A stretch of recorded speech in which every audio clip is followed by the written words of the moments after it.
This lesson is on the energy stored in a spring and the calculations needed to do to go with it. The energy stored in a spring you can work out from using the basic law of energy is force times distance.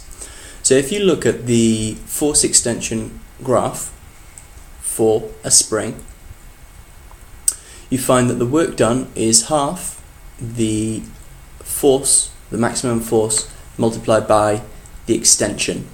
Okay, so that's to give you the area under the force extension graph is equal to the work.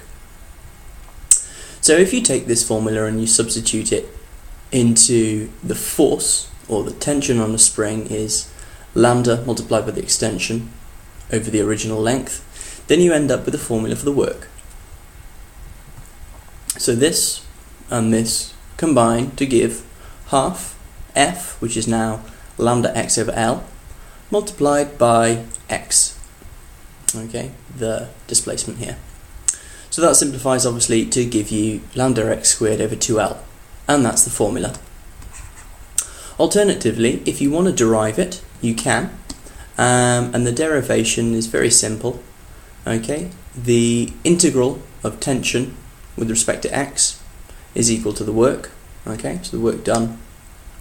So work is equal to.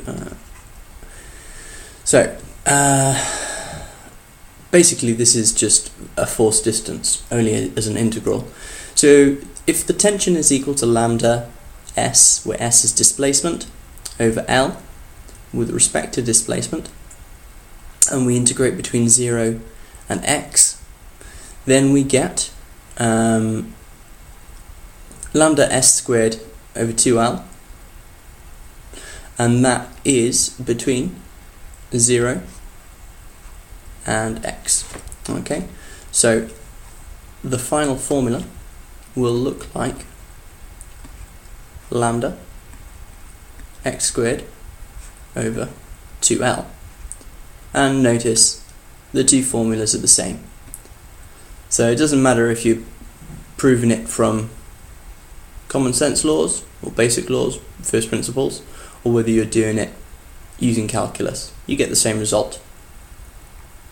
So I'll do a couple of questions just as examples. They're very simple to allow you to see what the calculations are when you're looking at the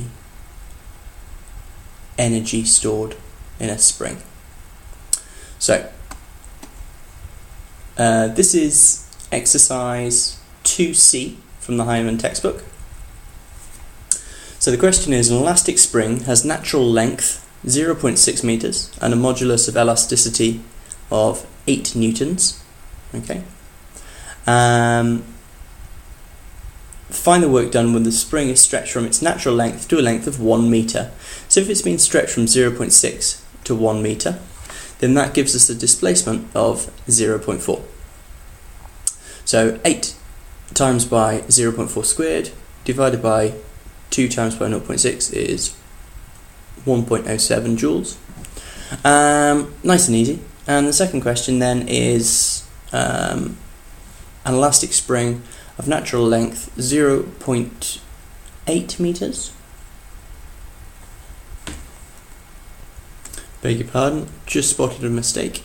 It's 0.8 meters. Natural length 0.8 meters and modulus of elasticity of 4 newtons is compressed to a length of 0.6 meters. So that means it's got a displacement of 0.2 meters.